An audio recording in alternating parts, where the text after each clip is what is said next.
Alright guys, so this is Jonah. Yeah. We just finished up our conquest. He's going to be showing you his deck list for his yellow Charlotte Linlin starter deck leader. Pioneered this himself. He loves it. He wanted to give you a little look in the deck. So what do you want to say about it real quick? So I was really fascinated with this leader in general. It's like never on any tier list. Nobody ever talks about it. You can't find any deck lists for it that aren't from like multiple months ago when it came out. I thought it was really sleeper, and I thought it had some potential. So I built it, and here we are. You know, I've spent a lot of time playing around with different stuff, different types of builds. But what I landed on was a Life Burn style deck, and I'm really excited to share with you guys. So let's get into it. All right, let's get to it. All right, so could you tell us what that Linlin does? I'm sure not many people, you know, Of course. ever played against that. Definitely, yeah. So we're a 5-life mono yellow leader, and the effect reads: Dawn ×2. When attacking, you may add 1 card from the top of your top or bottom of your life to your hand. If you have 2 or less life cards, you can add 1 card from your hand to the top of your life cards. So essentially, as soon as you're at 3 life, you can take your top life and replace it with a card from your hand. So, you know, pretty much infinite access to triggers. So we run a lot of Bigmom type cards, since those are the ones that end up burning. Well, yeah. But so of course, with a lot of Bigmom type cards, you gotta have 4 pudding. That's crucial. Boom, 4 pudding. Right. There's our searcher. Yeah. We don't run any Sanji that it can search for too, but we don't really need it. I think with there's a it's so hard to say, Brûlé blocker. Yeah, that you can play out of life without discarding a card. So I felt that was a little bit more useful. But at the moment, I'm actually only running 2 of those because I'm trying out the 2-cost Shirahoshi. This deck is, I wouldn't say like super weak to black. Like, it's got a pretty decent Blackbeard matchup if you can end up getting a lot of like the off trigger life cards like Pero and Kikinojo that allow you to just like kind of spam bodies on the board and overwhelm a Blackbeard. But like in Alushi and stuff, you know, the Shirahoshi comes in clutch. And I'm really thinking about going for 4 of instead of with these, because with these you never really want to play it from your hand. You're kind of just discarding it or countering with it a lot. So I'm still on the fence about that, but everything else in this deck I've found works really well with this like life burn style. So next we got Parasparrow. 4 of, you know, you gotta have it. It's crucial. You know, play it off trigger, trash a card from your hand, and when it gets KO'd, you're searching for a card. So it's nothing but value here. You know, and you gotta have that consistent 3-drop. It's a great just a 5k swing. Of course, yeah. Easy. And if they kill it, you get whatever you want. For sure. And a lot of the time it'll come in clutch, like your low life coming into the last turn, you're 1 swing short maybe, and you get that off life. And then boom. Next we got 2Ks. 4 Capone. Gotta have it. It's too good. You know, you could be at 2 life or 1 life, and then leader effect that turn to put that Capone into your life, and then completely like halt their last turn when they think they're ending. So that's crucial. Super nice. Of course, being able to put it into your life. Definitely. And then we got 4 of the 2K Brûlé. It was between this and Flampe for me, but I felt that this was ultimately the better searchable one. One, because you're able to stack your life. You know, it's kind of niche, but you can look at the opponent's life too. But I found that running Flampe, like playing it wasn't super optimal. Like, you were seeing good cards, but you'd rather take life to swings early game because it's kind of like pseudo blocking it in a way. Yeah. With this deck, a lot of it is gaining a life, and then you're almost drawing off your life in a way. Because for the first few turns, you kind of just want to take no matter what. Like, as soon as you want to get down to 3 as quick as possible to get your leader effect online. And then I also have 2 Satori, just as like some extra 2Ks, and then 1 that you can play. Yeah, off life. Yeah, I found that it was better than Frankie, because towards the end of the game, you want to have those 2Ks in your hand instead of having to play them, right? Yeah. So Satori, when you see it early, pretty nice. And then just another 2K. Sense. Mm-hmm. I've played a lot with this card, this Kikinojo, right? You know, I've been through every ratio imaginable, 1, 2, 3, and 4, but I ultimately landed on 4 because it's so crucial for the black matchup. and it's also great with that trigger. Like, you're playing it for free almost every time because some of the later cards that we'll get into will be able to put the opponent down to 3 life pretty quick. So, yeah, and it's powerful, you know, with 600. And even when you're not playing it, you there's a lot of things that make you discard stuff, and that ends up being like a good brick to discard. Yeah, makes sense. Next, we got the Nami. You know, crucial for the Dofi matchup, ends up coming in clutch a lot of the time. Always at a 4 of, you know, because that KO power is pretty crucial. Of course. Ends up catching the opponent off guard a lot of the time. And with the amount of bricks in the deck, especially like Kikinojo and stuff with triggers, you end up being able to play it a lot of the time, just getting some value, you know? Yeah. Super nice card, especially if you're low on cards in your hand from playing like a handful of Paris Barrows or something. Oh, for sure, yeah. Super nice to be able to just draw one. The draw power is super underrated. That's a good point. Yeah. I got one of the Shirahoshi in here. Even though there is only one of, I end up seeing it like a lot. Whether it comes off life, it's never really optimal to play it though, which kind of sucks. But either way, if you're stuck on a 5-Don turn, you know, you're bricked up with expensive cards, then boom, there you go. Shirahoshi. Yeah. This deck, deck does cycle through a lot of the cards pretty quickly, because you do end up, you know, healing life and then drawing that. So you end up seeing it a lot more than you think you would. Next up, I got I call this the life burn package. This is kind of what makes the deck do its thing. We got the Robin. Yeah. The new Robin from OP-09. Crucial card. You need 4 of in this. It does so many good things for the deck. It has a trigger, so you can play it off Nami. You know, it's got counter. A lot of the time towards the end of the game, it does end up being a brick, but it doesn't really matter too much because, you know, you have cards like these, the starter deck Linlin, that you have to discard a card anyway. So it ends up having pretty good synergy. Plus, you know, that 3 life, you're taking that 3rd life card, especially for 5 life decks, ends up being pretty valuable. I also have one of the other starter deck Linlin. This one's just it's kind of a just in case card. You know, a lot of the time I want that effect because I'm playing the event that does the same thing, right? And it's also just good to drop an 8,000 body on the board sometimes. Yeah. But very few times do I end up playing it, especially since there's a 1 of. Usually end up discarding it. And then, of course, this card kind of speaks for itself. It's the 10-drop Mom. Yeah, crucial. Yup. Literally wouldn't be a deck without it. 100%, yeah. I mean, it really, because I did play it, I did, you know, craft it before OP-09 came out, and it was so much weaker even without the Robin, so now that it's got all of these combined, it really works.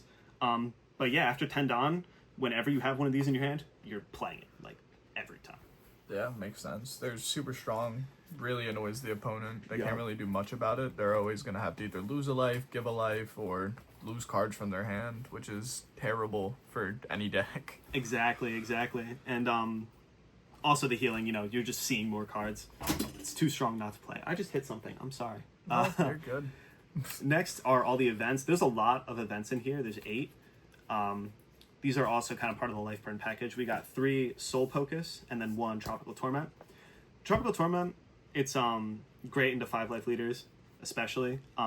Just like Shirahoshi, you end up seeing it a lot more, especially since it's searchable. And, you know, getting it off the trigger, especially when it's one of your, if it's your 5th or 4th life, it annoys the shit out of the opponent, and it's awesome. I love it. Yeah, early game, being able to just, for 3 costs, get one of their life is crazy, or getting it off, an early game swing. Yeah, right? That just hurts them. It's free value. It really is. And with this deck, you know, you kind of take it wherever you can get because you don't have a lot of swinging power. Right. But yeah, a lot of the time, if this is in my hand, on that 2nd turn, I'll choose to play this instead of Paris Barrow for that guaranteed value. Right. And it's good fodder if for later when you don't need that card, you still have Namis, you have 100%, a bunch of things that can get rid of it. Bigmom. Mm-hmm.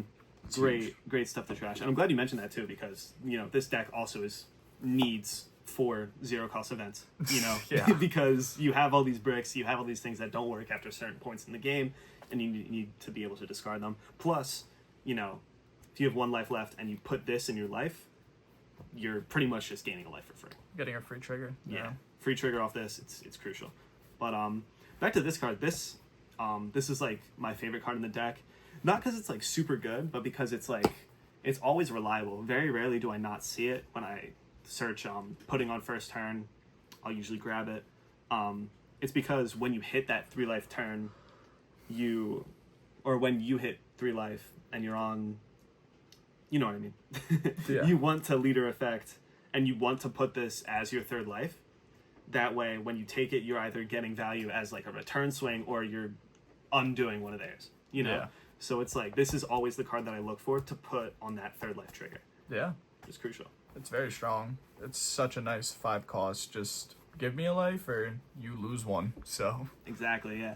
It's a lot of this deck is a lot of thinking for your opponent on whether they should be taking life, because they're gonna lose a lot of it. So they're gonna be burning cards from their hand with triggers because they can't take swings after you burned 3 of their life cards. Like it's brutal. Exactly, yeah. Like you can pull off some crazy stuff with this. Like, you know, Tropical Torment first turn, boom, you're playing that. Then afterwards, you know, you land a Robin, you're playing that. You can even land another Robin and play it again the next turn.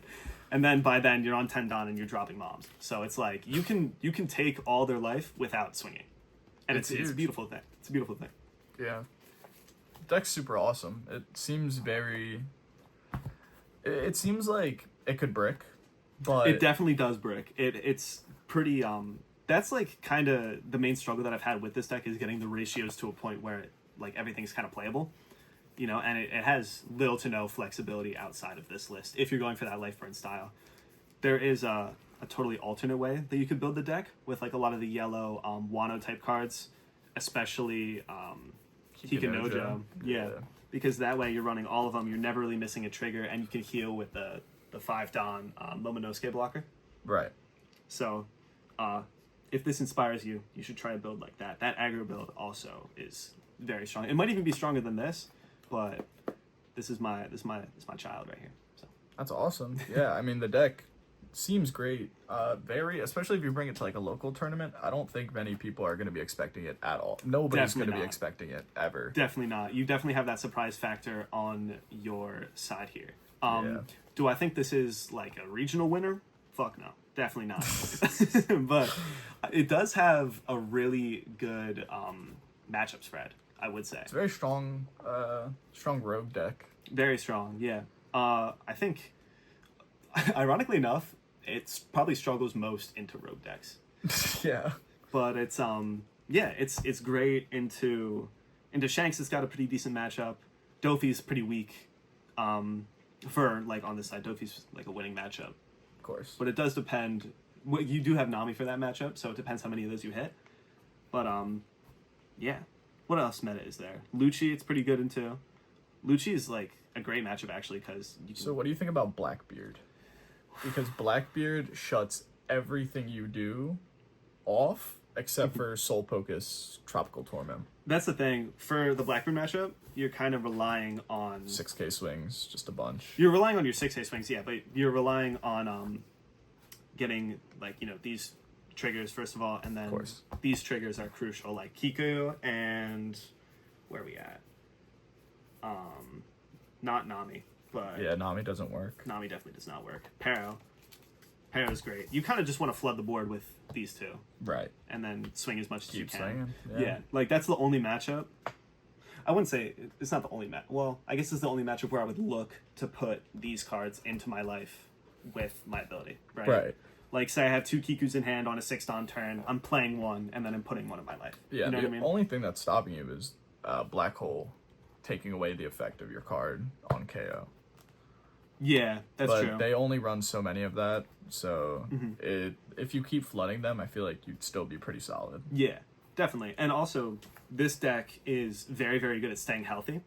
And I think that as long as you do that with Blackbeard, they end up running out of cards, running out of steam before you do. And then you can clean it pretty easily. Being able to trash their life with, like, Soul Pocus would be really nice because they need cards in hand. And if they're not taking cards off their life and you just kind of starve them, they're screwed. Yeah, I mean, similar to this. And then you get your on plays. Exactly. So yeah, and then you just get your on plays right back. But especially like Blackbeard and this deck are similar because of that. Like you want to draw off your life. This deck is just excels at cycling your life, so you're seeing more cards. Right. It's great. Yeah, it's awesome.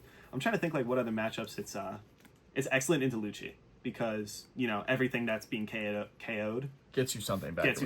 Yeah. Yeah, no, that's great. For sure. And then burning Lucci's life ends up being great because you don't end up having that much swinging power, and Lucci bricks a lot.